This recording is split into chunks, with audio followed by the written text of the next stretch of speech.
All right, let's check this out. Are we live yet? I think we probably are, and I don't see it, so don't say anything. Can you hear this? Can you hear this fan, or should I shut it off? No, I can't hear it. You're good. I'll turn it off. Okay, we're live. Hello, welcome to episode 20 of the Practical Magic Show. I'm Vanessa. I'm here with Jon Dorenbos, our super special guest for today. So, Jon, I always start by introing the show of that magic to me is kind of twofold, and it's actually developing a third layer as well. So magic is anyone or anything that operates outside of normal logic, just kind of that realm of, like I call the realm of magic. The second piece of practical magic is someone who creates really incredible things for their life, but does it in a way that's sort of outside of the like hustle, grind, kill yourself mindset. And the third element that's becoming more and more clear and important to me is that the person is joyful and exuberant and uplifting and happy, because to me, that's more and more becoming what magic is. And then we create through that, life really becomes magical, as your book says. So you fit every single one of those elements in my mind 10,000 times. So for those of us watching who don't know you, you played NFL football for 14 years, had an incredible career. You have a best-selling book called Life is Magic, which I have to tell you, I've never cried so many times reading a book, and I have gifted that book more times, I think, than any other book. The second I read it in an afternoon, it was so good. Thank you for writing that. It was also the clearest, most articulate, and simplest way I've ever heard anybody teach the concepts of personal development that made it so relatable, accessible, and implementable. So incredible. And you kill it as an actual magician on America's Got Talent, and you have a show coming up at the end of August, which we'll talk more about later. A regular guest on Ellen. Your life is remarkable. And when I prepared for this conversation, I watched a bunch of your videos, but not because I wanted to, know all these facts about you, because I wanted to feel the way that I feel when I'm around you. So to me, that's your absolute magic. So thank you for being here.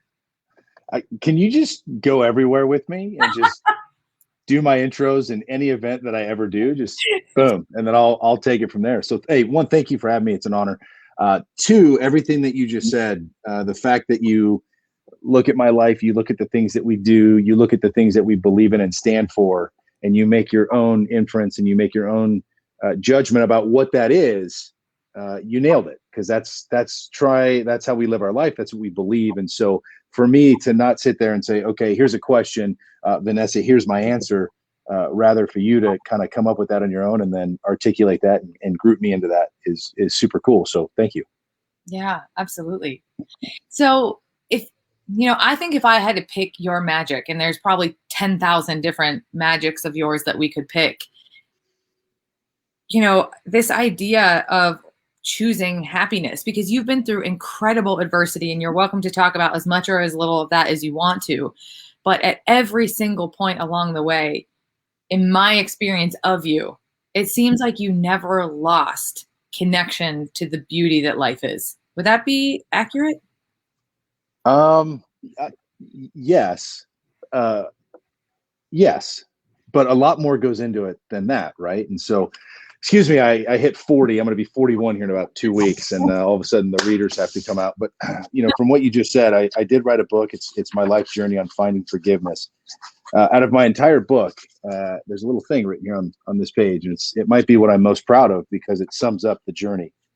And it says, this book's for Annalise, my wife, who turned my heart right side up, and Amaya, who's my daughter, who will always be able to have lunch with her dad. That right there, right? One, Annalise has been the joy of my life, and two, to have my daughter Amaya.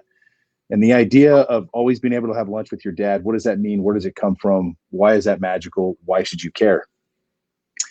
How do you put into words what your entire life purpose is? And that's how I did it. When I was 12 years old, I lived in the Brady Bunch family. My dad was president of Little League. He coached my teams. We played catch every day. Like, I was a huge Seattle Mariners fan. So it was King Griffey Jr. and Jay Buhner. I was a big baseball kid, right? So I played catch with my dad every day. And if you ask me, hey, who do you want to be like? Boom, no questions asked. I want to be like my dad. My mom volunteered at the school, at the elementary school. And I didn't have I'm not going to say I had a learning disability, but I will say that reading comprehension then and now is still really difficult for me. And I'm definitely a visual learner. My mom started a reading program at our elementary school in Woodinville, Washington. The kids loved it. They loved her. She made learning visual. Cool kids like her. So guess what? Cool kids start to like me, right? So these are two people that I idolized for two completely different reasons. My mom also taught me that you don't have to be good at everything. You can be good at what you do, and there's still a place for you in this world. There's still a way for you to contribute. And in fact, it's the differences that separate us. It's the differences that make this a beautiful place. So don't be good just because so-and-so's good and so-and-so's good at that. If that's not your thing, go be good over here. It was August 2nd, 1992. I was 12 years old playing at a friend's house. And when I returned home, I discovered and learned that my father had murdered my mother out of nowhere. And so he shielded it from me that night. We hung out with my dad, and then we went to bed. I went to a baseball camp the next morning. And then I found out because I was driven to the police station halfway through the baseball camp. My dad had turned himself in. He was tried for second-degree murder, sentenced to 13 years, 8 months. I think he served, let's call it 11 or 12 years. And so life for me has been a journey about finding forgiveness, redefining what forgiveness is, and how is it going to change my life? And that's, to me, that's the magic, right? I was very fortunate enough to be asked by Tony Robbins to do his wealth mastery class. And they said, hey, we want you to talk about what it means to be true wealth, to be wealthy. And it was very simple. I came up with this because I truly believe this. Don't chase money, right? If you're chasing money, it's lonely. Wealth is happiness. Money is freedom, but wealth is happiness. If you can find your happiness, you'll get all the freedom you need. So find out what you're passionate about. Let me tell you this. If most people, if you heard a kid go, I want to be in the NFL and I'm going to be a magician and sell 2,000 seats and I'm going to shuffle cards on a table and they're going to care. Most people are going to be like, yeah, okay, go get it, kid. But sure enough, I don't listen to people that say, well, you know, the stats are 0.00001% of all high school athletes make it. Well, that's because you didn't try and you quit. And so I go for it. And that's it. Go for it. What I find increasingly remarkable about you is that so many people would have come through your life jaded, even who have experienced less than you have. And not only have you not, but you are thriving and happy and caring and loving and joyful and speaking on wealth at Tony Robbins' Wealth Mastery event. Do you attribute that to that magic of forgiveness? Well, one, I attribute it to a lot. One, my sister and I went through really intense therapy. Two, I had, my aunt, my grandparents, my family at the time. My sister and I lived in a temporary foster home for like 7 or 8 months. It was to finish the school year out, which worked out nice because my sister and I got to go through that therapy. And I had a family that supported us, that showed us love and that guided us. And so to have that, right, to have a foundation, a background, to have the therapy that I went through definitely was life-changing. And so then all of a sudden you have to make a decision. You're either going to live in vision or you're going to live in circumstance. You're either going to sit there and make excuses for why things don't happen and let the world say, oh, but if you would have known where this kid came from, then you totally understand. Or you stand up and you say, you know what, I'm better than that. I'm going to be better than that. And I'm going to try and change things in my life so that people don't experience what I experienced. That journey for me is definitely better than failing and having excuses. So I think the one thing, not to ramble here, but I want to get this point across. I think one thing that everyone can relate to, right? Everybody that's watching this, yourself, I don't care what religion you are, what race you are. I don't care where you're from, how much money you make, your job title. None of that matters because there's one thing we can all relate to. And that's the very simple aspect of life called struggle, called chaos, called tragedy. Every one of us have it, right? So we're rolling and then boom, here we go. I think what separates us is the decision we make in that moment. How long do we stay there? Do we find it an excuse? Do we hold ourselves accountable regardless of what the situation is? But we have a sense of accountability to say, this isn't where I'm going to end up. And we write our own script. And then all of a sudden, the difference of what separates us is how quick can we come out of that and get back to happiness. Let's hang out here for a second, because I think this is something that I'm just beyond fascinated with lately. And I think it's so important. And it's actually come up in some way, shape, or form in every single one of these conversations. So talk about that decision. What is that? What happens inside of that decision? Because I know, so for me, and I know many others, it seems like, how can it be that simple? Yeah. So I had two things that happened to me. I was 13 years old, 12. I was late 12, just about to be 13. And I was sitting on the steps of the temporary foster home that I lived in. And I remember looking across the street, and this kid was there, and he was with a few other people. And he had that big stick thing that you go in the water with the bubbles, and you go like this, and it blows this huge bubble, right? So I remember being across the street and seeing that bubble. Now, at the time, I was in school and therapy. I felt like I was the only kid seeing a shrink, so you just feel awkward and out of place. And all of a sudden, that bubble started floating. And I stood up and I go, oh my gosh, if I could just jump in that bubble and float away and go to this world that just, there's no problem. I would just, what a better place we could go. And then all of a sudden, that bubble started floating, and it got higher and higher and higher. And then what happened? The bubble pops. And so for whatever reason, at that age, being in the therapy, I had an aha moment that if I had jumped in that bubble and floated away, the only thing that happens, there's only one outcome. The bubble pops, and all you did is fall twice as far and you hit twice as hard. So floating away is not the answer. And so that was my aha moment. And then I went back to therapy, and I realized that the therapist isn't judging me. He doesn't care what I say, right? He's just trying to get me to communicate, take feelings and thoughts and be able to express them. And so I realized that running's not the answer. So if you have a problem, running's not the answer. The answer is to sit there, figure out how to solve it, and move on. That was a definite moment for me that played a big part. The other one is I was 19 years old. I went to Golden West Junior College. I had no scholarships out of high school. I thought I should, but I didn't. And so I went to the worst junior college in America. They were 0-30. I went there. We lost 10 more, 0-40, which means they didn't win a game for 4 years. But I got to play for Coach Hay. And Coach Hay brought the team up. We had lost like 7 or 8 in a row, whatever. And he said, hey, does anybody know why we got the names on the back of our jersey? Coach, hey, guys, simmer down. Guys, calm down. I got this. Coach, I got this right here. Dorenbos, what do you got? It's easy, Coach. You don't know who's out here, right? So you got your clipboard, and, if you don't know somebody's name, you just kind of walk behind them. You get a glimpse. You keep walking. You pretend to write something down, and then you go, oh, hey, Dorenbos, get over here. What happens? I think you know me. I think you took time to learn my name amongst all these people, and therefore, Coach, I'm going to try harder. Dude, I'll never forget. He goes, Dorenbos, I like you, but that's the dumbest answer I've ever heard. Sit down. I actually thought it was a pretty good one, personally. And he said what I just said earlier, and this is kind of where I learned it, right? That guess what? There's going to be a play in a game. One day, one of you might play on TV. And what's going to happen is maybe there's a late hit, maybe there's a call that wasn't called, but something didn't go your way, and everybody knows it wasn't your fault. And the camera's going to zoom in on your back.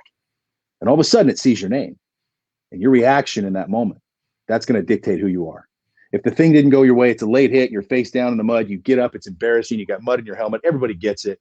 Now, you can either stand up and yell at the official, throw your helmet, and have a major tantrum and waste time. Well, if you do, that's who you are, and the world's going to see that. Or you can gather yourself, you can compose yourself, you can gather your teammates, and in 15, 20 seconds, come up with a better plan to go out and completely dominate the situation that you just failed at.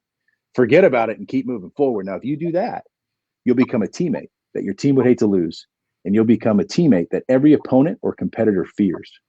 He said, Dorenbos, if you do that, you're going to win in this life more than you're going to lose. So all of a sudden, I had these ideas that, look, running's not the answer, and become a teammate that the world would hate to lose. Become a teammate that everybody would fear, but become a teammate that your team would hate to lose. Well, guess what? The world is our team, right? It's how you decide to look at it. And so you asked, is it really that simple? I have a couple phrases that I stick with me. I get to speak. I get to speak a lot with a speaker named Kevin Elko, who kind of has put just words and phrased my life, and it's beautiful. Things I tell myself when I'm down and out. Don't listen to yourself, talk to yourself, right? There's a voice right here that tells you to quit. There's a voice that tells you you're not good enough. There's a voice that's making every excuse in the book why something either did happen or should not happen. Well, guess what? Don't listen to that. Talk to yourself. And now this is kind of a total trip. I'm a total rom-com. I like Matthew McConaughey. I'm just a girl standing in front of a boy asking him to love her. I love chick flicks, okay? But what I also noticed that the movies I like always have happy endings. And so throughout my life, I've noticed that when things didn't go my way, I literally sit back like I'm a character in a movie. And I just write out, if I were a movie right now, how is this going to end? And I just write it out in my own head. And I'm not listening to myself. Now I'm going to talk it out loud. right? Talk to yourself. Mm-hmm. So the next thing you know is you actually tell yourself exactly where you want to go. Okay, well, now what? Stand up and just go there. You literally wrote out your future. Think about it. If 90% of your decisions goes towards that goal, 90% go towards that goal, you know what's going to happen? You're going to stay on that path. And you know what's going to happen is that you're either going to get to it, or you might veer off and probably end up somewhere better than you thought you were going anyways. And when it came to the NFL, I wasn't the fastest. I wasn't the strongest. I was not the most athletic at all. But you know what I did? All my decisions went towards that. And all of a sudden I was on this path that I wanted to be on. And all of a sudden my competition started jumping off, because consistency is hard. Consistency and showing up every day at a high level, holding yourself to a standard of accountability, being able to admit fault, being able to admit mistake, being able to be coached, being able to sit in a room in front of a bunch of people and say, this is what you did wrong. It was horrible. You're not good enough. Either correct it or you're out of here, and be able to kind of internalize that. And instead of getting resentful and angry and bitter, go, whoa, okay, I got this. Hey, coach, it ain't happening again. Well, I've been able to take all those things that I've learned in sports, especially in the NFL at such a high level, on process, right? This is very simple. Show up every day on time and prepared and ready to work, and watch what happens. Put yourself in a position to be successful. Tell yourself that you're going to be successful in whatever it is you want. Don't listen to yourself. Talk to yourself. And I got one more here, and then I'll shut up because I'm rambling. That's great. That's good. There's this beautiful phrase right here. This isn't happening to me. This is happening for me. Now, when I say that, that doesn't mean that this is where I want to be. That doesn't mean that this is what I agree with. That doesn't mean that this is the situation that, I'm fired up for, right? Because bad things happen in life. But if I sit back and I say, this isn't happening to me, this is happening for me, you know what it does? It gets this right. And it gets this right to all of a sudden not listen to myself, rather talk to myself. And instead of saying, I'll give you examples as we continue, but instead of making excuses, it's not happening to me, it's happening for me. Then all of a sudden it's about sitting back and saying, why is this happening? And then taking life from there. So can you give me an example? We share an example. Yeah. Yeah. So this encompasses everything. So I got signed by the Buffalo Bills in 2003. I played a couple years. Then I went to the Tennessee Titans. I was in and out of Tennessee for 2 seasons. And then the Philadelphia Eagles hired me in 2006. When I was there in the tunnel, I got stopped by a reporter named Joe Sanliquido. And look, I love reporters. It's all good. I get it. Sometimes they aren't the most creative people when it comes to conversation or question asking, right? There are a lot of the same questions over and over and over. And Joe actually stopped me and said, hey, can I ask you a question? I go, yeah. He goes, hey, look, I was reading this article and it says here that your mom's best friend sang Wind Beneath My Wings at her funeral. And I was like, whoa, not exactly the question you expect to be asked before a game in a locker room in a tunnel. So I go, yeah, it was Leslie Moore, and she was behind Pipe and Drape. And I remember because she said she couldn't sing it in front because she didn't think she'd make it through it. So she went behind this pipe and drape where she couldn't see anybody, and she sang Wind Beneath My Wings. All right, Joe, thanks. That's a great question. He goes, you don't get it. I go, dude, Bette Midler, come on. 80s, 90s, beaches, Broadway, go see her. Amazing. Great song. He goes, no. You're an eagle now. And the song says, I can fly higher than an eagle. And now, look, I get it. It's cliche. I totally get it. But at the same time, it's true. So he looked at me and he said, guess what? Whenever times get hard, times get tough, just open the wings and let the wind carry you. And I have a feeling you're going to be all right, kid. We're excited to have you here. And it was really cool. All right. So what happens? 12 years goes by. I play in every single game. I have the record for the most consecutive games played in Philadelphia Eagles history. I do America's Got Talent. I was a finalist. I made it to 3. So I thought I was going to be an Eagle for life, right? It's just, come on. And after I did AGT, I came back and the Eagles said, hey, we're going to trade you. And I said, wait, what? You're going to trade me? I'm like, Mr. Eagle, you can't trade me. You know what I mean? And they said, yeah, we're going to trade you. And we're trading you on down to New Orleans. Okay, cool. Now, look, 37. At the time I was 37, all black uniforms, trimming for a pudgy white guy. Indoors, which means 13 of the 16 games, no more snow, no more all that. Okay, I'm in. Go play with Drew Brees. This is cool. So now I'm going into my 15th season, rocking and rolling. I'm getting ready for practice. I play in a game because I flew in the day before a game. So I played in the game the next day. And then the doctors and trainers flew in. What happens is when you get traded, you actually get a physical. And so I did my physical, not thinking anything of it. I go back, get ready for practice. They come out and say, hey, some things showed up in your heart. We want to kind of send you on down to the hospital for more tests. Yeah, no problem. Go to the hospital. I do my tests. I come back again, getting ready for practice. My phone rings. And it's the surgeon and the cardiologist at Louisiana Hospital says, hey, John, I don't know how to tell you this. You're never playing football ever again. and you're probably going to be in emergency open heart surgery within 48 to 72 hours. So here's what you're going to do. You're going to sit, don't lift anything heavy, don't cough, try not to drink any caffeine, try not to laugh, try not to just hiccup, sneeze, like just chill out. We're on our way. And that's a moment that you go, huh? I'm sorry, huh? Right? And guess what happens is I went here and I got bitter. I got angry. I'd worked too hard. I was really excited to be in New Orleans. My wife and I, a fresh start. And this isn't how my career was going to end, right? And then all of a sudden, here it is. We make a decision. Is this happening to me or is this happening for me? And it is that simple. And then you say, no, this is happening for me. Why would this happen? This is crazy. Then all of a sudden you say, okay, don't listen to yourself. Talk to yourself. What's going on right now? What's the story? What's the script? What's the narrative? Why are we in this moment? And then you take a deep breath. I took my helmet off. I slid it in the locker. And at that exact moment, the helmet was like a reflection of the whole locker room. And I was looking in my helmet like a movie screen. And Drew Brees walked by. And I just saw the name Brees, Brees. And I said, there it is. Wow. And then the story made sense. I thought of my man, Joe Santoliquito in the Tunneled Eagles. He said, yeah, you got the wind beneath your wings. So just ride it out. And then here it is. My mom traded me to New Orleans to have my life saved by a saint. And it was just her way of saying, sometimes you got to step out of the wind and catch a breeze. And Drew Brees was my breeze. So how we look at the situation, how we interpret it, how we digest it, the magic, to me, that right there, it's right here. That right there, life is magic, right? That's my logo. That's what I believe in. It's not just the trick. It's the stories that we believe in, right? It's everything about life that we say, this is a beautiful place. Now, look, bad things are going to happen, but they're not excuses. It's just life. So guess what? Live in vision, not in circumstance. Write your script, write your narrative, tell yourself the story. Don't listen to yourself, talk to yourself. This isn't happening to me. This is happening for me. And then boom, you'll find out that things just work their way out. If you don't let the speed bumps consume you, then that's all they are, just little speed bumps. So that's a really fascinating, I mean, that story is it's just mind blowing. And it's a really,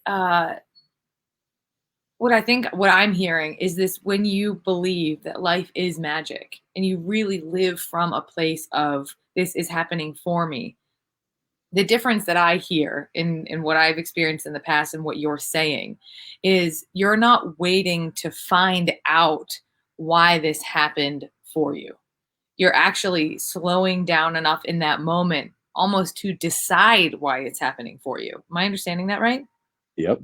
Because here's where I think I and others could go wrong in this. I like to say others because it makes me feel better about saying me. Me too. Right? Me and this other person, this other friend. It's like I can like 85% believe, right? This is happening for me. But like that other really pesky, persistent 15% is like, yeah, but like we'll wait and see about that. So you're kind of delaying that happiness, that decision to be happy. Hold on. No. That right there, the 85-15. That's the moment. Are you either going to listen to yourself or are you going to talk to yourself? As soon as you decide, at least this is what I believe in. As soon as you decide to talk to yourself, that 15% don't exist. So now all of a sudden that 15% is zero, which means now it's 100% of where you want to be, what you want to do, and what you're going to tell yourself. You know what I mean? I know what you mean. And can we slow this down a little? Yeah. So when you talk to yourself and this other, like, I'm imagining like, all right, if you're 85-15 in this, and this 85 is like, all right, this is happening for me. Why is this happening? And you slow down. This other 15, like it's a heavy 15%, right? Heavy 15. It's pulling you back towards some other lane. This isn't fair. This is not how my career is supposed to end. I've worked too hard and you're over here. And so this other 85 kicks back in. How many times do you go back and forth to pull this 15 over? Am I thinking about this totally wrong? You know what? I think the reality is the 15 is probably us talking to ourselves, and the 85 is probably the negativity pulling us. That's what it feels like, right? Look, we can only speak from our own experiences. I think enough has happened to me in life to realize that if you just chill out, it's all going to work. It's all going to be okay. Like life is going to work its way out. It's going to be okay. You're always going to be able to provide for yourself and your family. Why? Because you just do. Like we just find a way to survive, right? Let's go to the basics. You're going to have a roof over your head and you're going to find a way.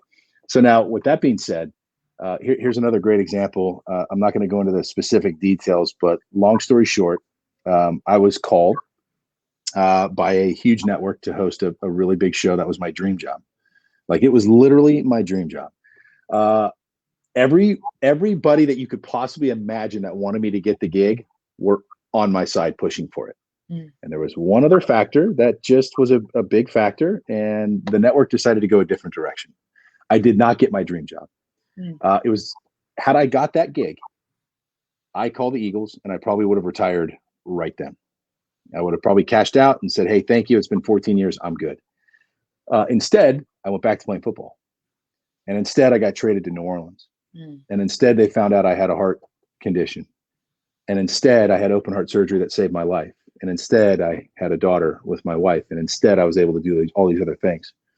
Me not getting my dream job, me not getting the gig that I've wanted forever, was the best thing that ever happened to me. Think about that. Now, in the moment, okay. Now, you can also say, well, in the moment, you also went back to playing in the NFL. It's not a bad gig, but a lot of sacrifice went into that side too.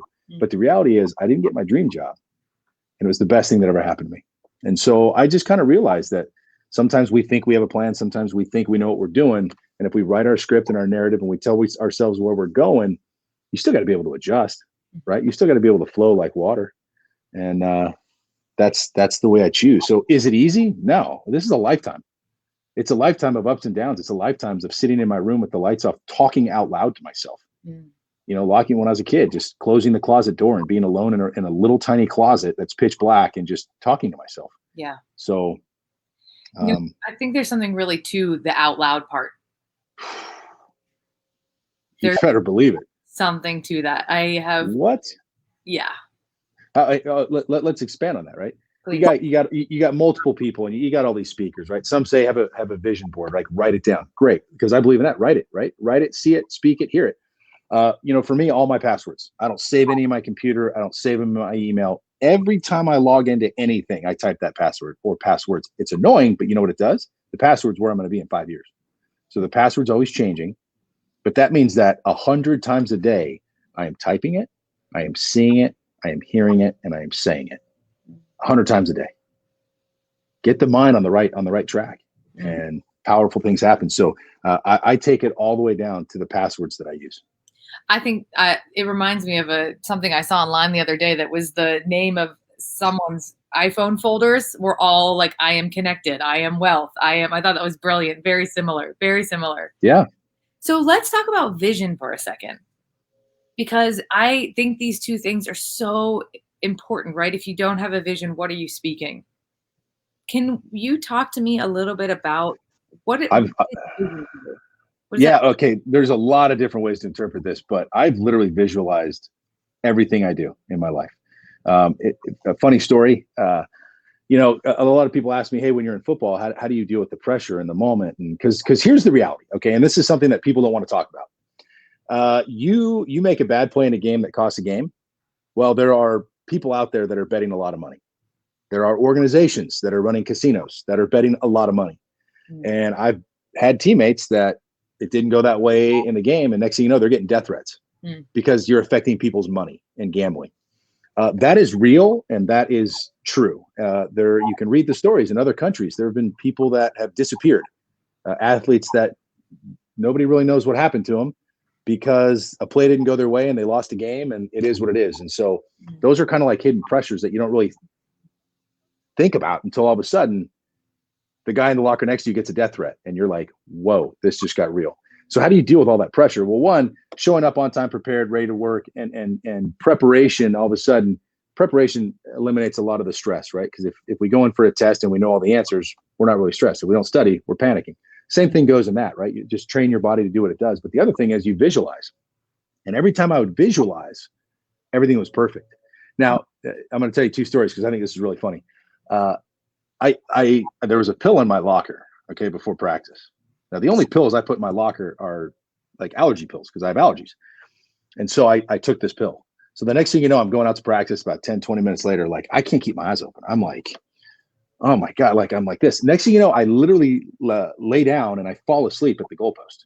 Like during practice in the NFL, that is a big no-no, right? Yeah. So I'm kind of like, I'm that. like curled up around the ball bag, and everybody's like, "What?" Now everybody's probably like, "Dude, is John drunk? Are you kidding me?" And I don't even drink that much. So coach comes over, kicks me. Hey, what are you doing? And I wait, and I realize I'm sleeping, right? So I kind of wake up. I'm like, You're like as surprised as everybody else. oh yeah, I was just as shocked because I'm like, and here, this was my answer. It was brilliant. Sorry, coach. I was just visualizing because you're the one that told me that visual reps are just as important as physical reps. So he cracks up, right? Okay, we have our moment. Well, the reality is after practice, my buddy comes up and goes, yo, man, I think I put my Ambien in your locker because I was running out. Do you know where it went? This guy dosed me with an Ambien before practice, right? But the answer, right? Visualization is 10 times more important. When I would go into a game as a long snapper in the NFL, whether it was cold, 40-mile-an-hour side winds, the game's on the line, going to the playoffs, I literally would close my eyes. I'm not making this up. I would close my eyes and I pretended like, I know this is going to sound like so cheesy, but this is true. I grew up with the Bourne Identity, right? So I was Matt Damon. Okay. So I would run on the field and I would be like Matt Damon, Jason Bourne. And if he was a long snapper, he'd be the biggest badass in the world. So just act like this is a movie. It's like nothing's real. All these people are union. They want to go home. They're tired. Just go one take it. Do it right the first time so we can all go home. So in my mind, when I took the field, I was literally an actor in a movie portraying the greatest long snapper in the world.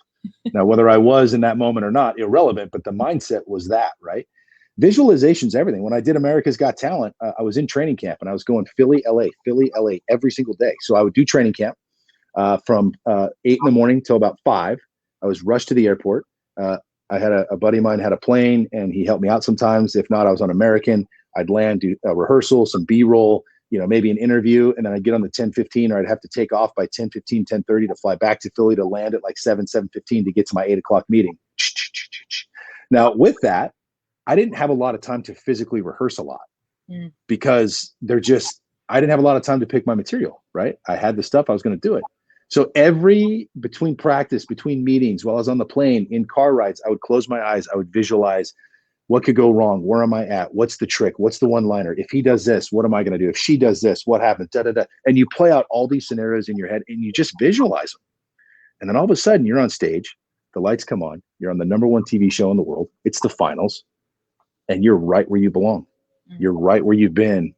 It's where you've been dreaming of, it's what you've been thinking about, it's what you've been visualizing. So now, instead of feeling pressure, you open your eyes and give yourself the gift that you've been dreaming of to live the moment. It's a powerful thing.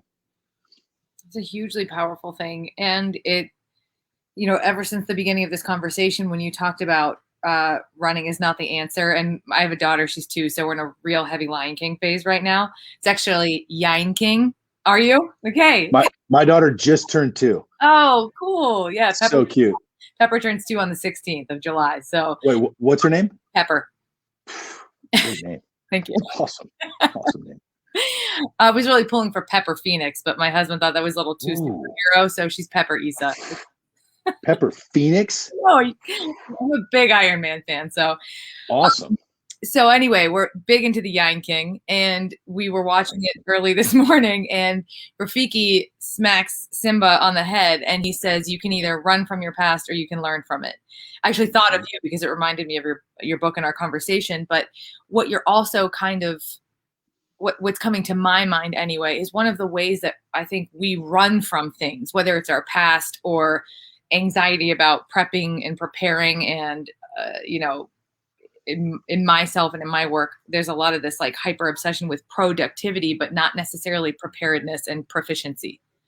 And so what I'm that right there, to me, get rid of productivity. If you don't have those other things, you're not producing anything, right? And you're just spinning in circles. Yes. And so what I'm hearing when you're talking about vision and visualization and preparedness is this idea of really like sitting in it and staying with it. And that's what the decision making, the showing up is. Yeah. And it's also this idea that, like, okay, for instance, a magician has a dollar bill, it's signed in the audience, it's great, right? Okay, cool. You have to fall in love with the process. Wealth is happiness. Mhm. Money is freedom. If you don't really enjoy what you're doing, if you don't enjoy waking up every single day, what are you doing? So for me, I got a part of my show where I want to take a dollar bill that's signed, and ideally, and sometimes it works, sometimes it doesn't, I want to be able to take the dollar bill and turn it into 100, because David Copperfield did a trick on TV. It was amazing, but he used a $100 bill. I'm like, I don't use a $100 bill because the trick doesn't go right. Then I can afford to give you $1.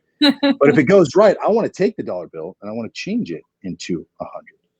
And now all of a sudden, I've been doing this move over and over and over again, and it's a cool move. But the old way to do it, you go like this and like this and like that, and then you'd fold this dollar bill really small, and then you do this awkward turn, and then you'd take forever to open the dollar bill because you got to hide the other one. And it's like to be able to come up with new ways of doing things in whatever business you're in, to be creative, but to sit there in front of a mirror and to do this. I'm the guy. I'm telling you right now, I'm the guy that if my wife and I go to a store, I'm following her behind her like this, right? Well, actually, it would probably be like this. And I'm like, oh, sorry, it's not Mad Age. And I'm like this. And then people are looking at me like, why is this guy like just sitting there, like folding up this dollar bill? I'm like, this guy, what is wrong with this guy? I'm in a movie theater. I'm in a drive-thru. I'm waiting in line at a grocery store. I'm like, you got to fall in love with the process. You got to love it. You got to love showing up every single day. So put yourself in a position to be successful. Well, it's also allowing yourself to enjoy the journey of being prepared and preparing. And understanding what your job is, understanding what your goal is, understanding the ins and outs, understanding what can go wrong. And if something goes wrong, boom, boom, where do you go? And then it's kind of funny because you talk about this and everything's connected, right? Everything. So if you're doing that and you're preparing yourself, and all of a sudden, okay, so now what do?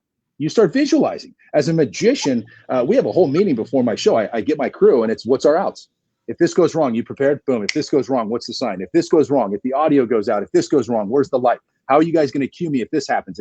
If something breaks, how do we da-da-da? And there's so much time spent on things that you don't really think about as somebody in the stands, right? But you love that process and you love hashing it out, and all you're doing is visualizing. And then all of a sudden, well, if that goes wrong, we are. No. Don't listen to that voice. Let's talk to ourselves. What's our out? Speak it. Let's go. Because it didn't happen to it happened for us. So how do we get out of it now? And then what happens is a lot of times when things go wrong, it's ironic, but either you come up with a really funny joke and the routine actually is better because now it's funny, or I learned this, that if the audience doesn't know what to expect, well, then how can you screw up unless you let them know you screwed up? They don't know where this thing's going. That's right. So the idea to think on your feet, to improv, the idea of having outs and how do you change routines, well, then all of a sudden you sit back and go, oh, wait a minute, that's life, right? If we don't really know what to expect and something goes wrong and we just kind of bob and weave and we come out of it, man, we're probably going to come out of it better and stronger if we just give ourselves that chance. It's all connected, right? It's all connected. And I'm gonna get antagonistic here for just a second. What about when you don't know your vision? How does that apply? Because I know it applies, but I'd love to hear how, if you're not super set and clear on where you want to be in 5 years, how does looking at the process differently shift? Or let me ask it differently. I think falling in love with the process shift, or does it? That's a great question. And to be honest with you, I haven't come to that crossroad. From a young kid, I didn't just lose my mom. I lost my mom and my dad. And after coming out of that therapy, I realized that at a young age that life is precious and we're not going to be here forever. And the decisions I make are going to drastically affect my life and the people around me. And so from that moment on, I just realized, I always asked myself, was my mom happy in her last days, in her last minute? Like, where was she? And if she wasn't happy and she was miserable, and I don't know the answer to this, right? But let's just assume this. Let's just assume that she just, for whatever reason, had some things going on, and there was parts of her life she wasn't happy with for a duration of time. Wow. Well, then what can I do to not have that? What can I do to kind of make sure that all these days? Well, so to me, if you didn't have a vision, you don't know what your 5 or 10 year plan is. Well, what's your 1 day? What's your 2 day? What's your 3 day? What are tiny things in your life that you can maybe improve on and feel better about? My wife's unbelievable at this. She eats super healthy, and no matter what, she finds a way to get some exercise in, whether it's Peloton, whether it's a bike ride, whether it's a walk, whether it's going to do yoga. She finds a way, and that totally zens her out. right? So find ways to eliminate the day-to-day stress and just take it from there. Take it slow. The one thing I truly believe in is that it's never too late. You know, the only thing you're doing that's not helping is making excuses while you're not making change. Mm. Think about this. Everything in our life that we do not change, we are choosing. Mm-hmm. Yeah, that is like, what? Yes. Troy Aikman was a quarterback for the Cowboys. He posted that on his Instagram a while ago. I like to follow people that have like inspirational quotes and stuff. And he wrote that. He wrote, those things that we are not changing, you are choosing.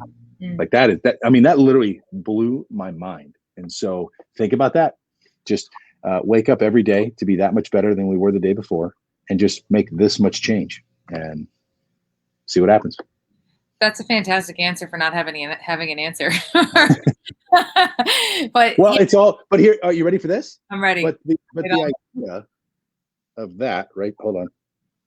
It's kind of the idea of that, right? That life is magic, right there.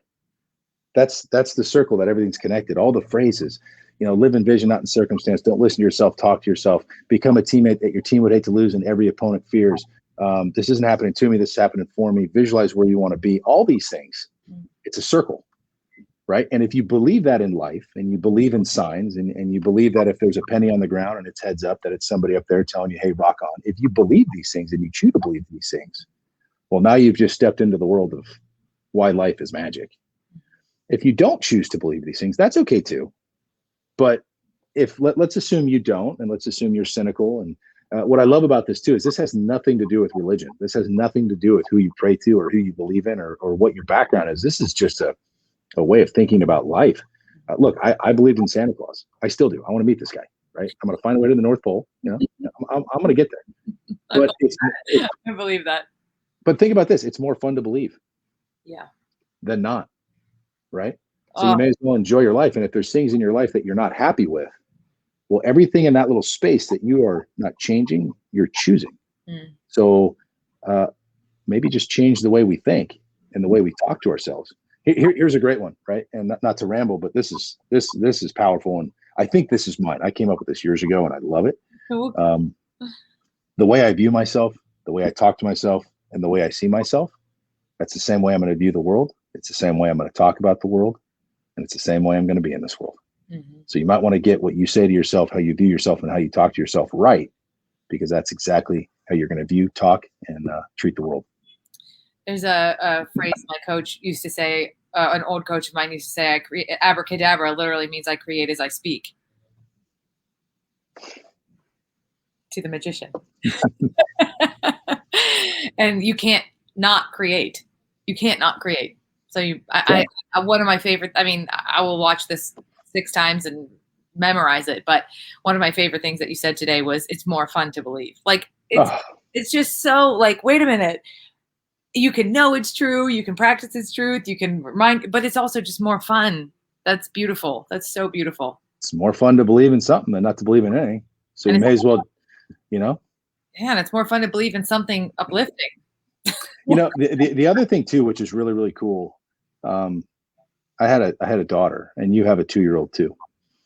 And I don't think there's ever going to be a time in my wife and I's life. Like, look, I was John Voight's predecessor in a Varsity Blues thing that was going to be filmed. I had tons of theater shows. I was going to kill it, right? Kill it. It was going to be literally the pinnacle of my career and all the opportunities I had. And then what happens? COVID hits, right? World shuts down. Everything gets canceled, postponed.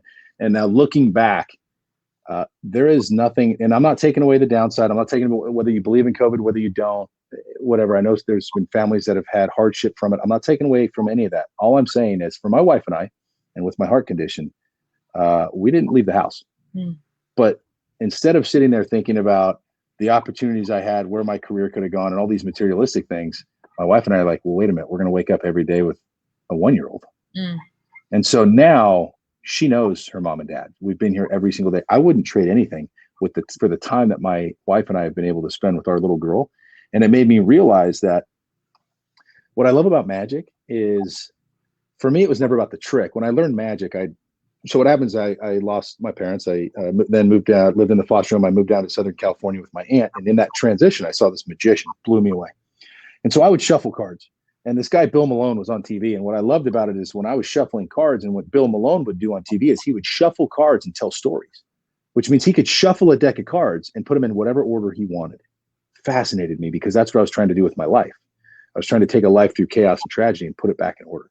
So I would sit at a table and I would shuffle. I'd light a candle. I'd turn on Yanni, track number 9, Felista on repeat. And I would just shuffle all night, right? And it was never about learning a trick. It was never about performing. But as I've grown up to see that when I was shuffling cards, still to this day, it's the only time the world quiets. And it's the only time I go back to just being a kid. And when I was shuffling cards, that's all I was a kid. I wasn't worried about all the other stuff going on. And so for me, having cards as an escape was a beautiful thing. And now all of a sudden, we got a little girl. And I think you'll be able to relate to this, that there is no other time where we are going to see, experience, feel, and be able to be around just pure innocence and joy. Like just life at its absolute most joyous, purest time is this age. Yeah. And then it reiterates why we believe in what we believe, because it just makes us feel like a kid again. Yeah. Right. It makes us feel like everything's going to be okay. And that's magic. For me, magic isn't about the trick. It's about the experience. It's about kind of taking down the wall and being able to hit people. And what I like is I kind of became the inspirational magician. Right. And so now I'm able to kind of get people like in this kid-like space that, and they're kind of subconsciously vulnerable. And then you can hit them with some really cool things to improve their life. Then they go reflect even deeper. Magic's just my tool. I want to be a rock star. I can't sing, can't dance, can't play an instrument. Right. But I realize that cards can be my guitar. Yeah. And the words can be either my jam or my ballad. Right. And so believe in something, believe in the romantic side of life, believe in the magic, because just like our little girl, it's more fun. So good. So good. Thank you so much. So before we wrap, talk to me about the shows that you're doing at the end of August. Yeah. I got one more thing that I kind of wanted to touch on. Oh, yeah, please. Because we are, you know what, it's just perfect because we are going to start this conversation. We're going to end it the same way we started it. Okay. And that was with Amaya, who will forever be able to have lunch with her daddy. When my daughter was born, I was one of the first ones to hold her.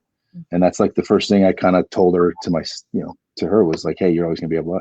So what does that mean? So I've wanted to see my dad for a long time, long time. And I just, nothing in my life has stemmed action. And then my wife got pregnant and she was probably 6, 7, 8 months pregnant. And I said, hey, there's 3 words that I've never said out loud. And that's, I forgive you. And I said, I want to go see my dad and it's time. And she was like, wow, okay. So I reached out, got a hold of him. I flew to where he was living. He'd been out of prison longer than he was in because he was sentenced to 13-8, served 12. So he's been out since, call it 2004-ish, 5. I sat down with my dad for 5.5 hours. And I remember I wrote a game plan on the plane. And the gist of it was, you're not there to seek questions. You're not there to, you don't need answers. You're there to forgive someone for what they did, to move on. And so when I was in high school and I could drive, my friends would ask me to meet, like, oh, hey, meet my dad and I for lunch. I would always drive. I didn't want him to pick me up. I wanted to meet him there because I like to walk in and see a father and son sitting at a table. And I had an uncle for a while and he was a great father figure. I'm not taking away from that, but it's still not the same. And so I sat down and I had lunch with my dad. And at the end of the conversation, I said, I forgive you for being lost and I forgive you for making a mistake, both of which I've made many.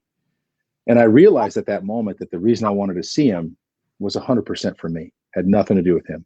I didn't care what he said. I didn't care if he was apologetic. None of that mattered.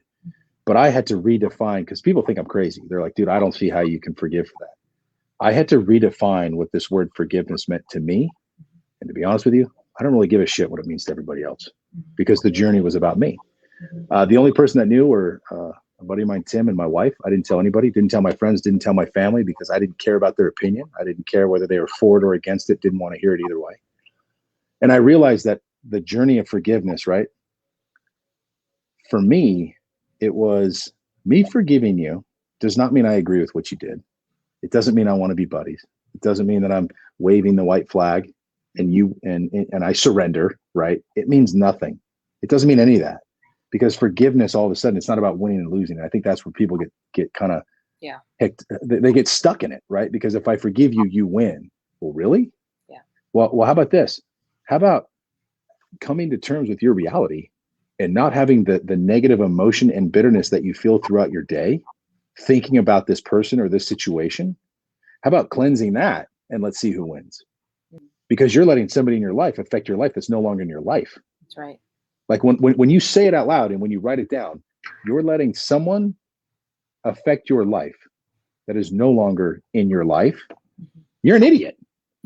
Like, I mean, like I would look at myself going, I'm an idiot, right?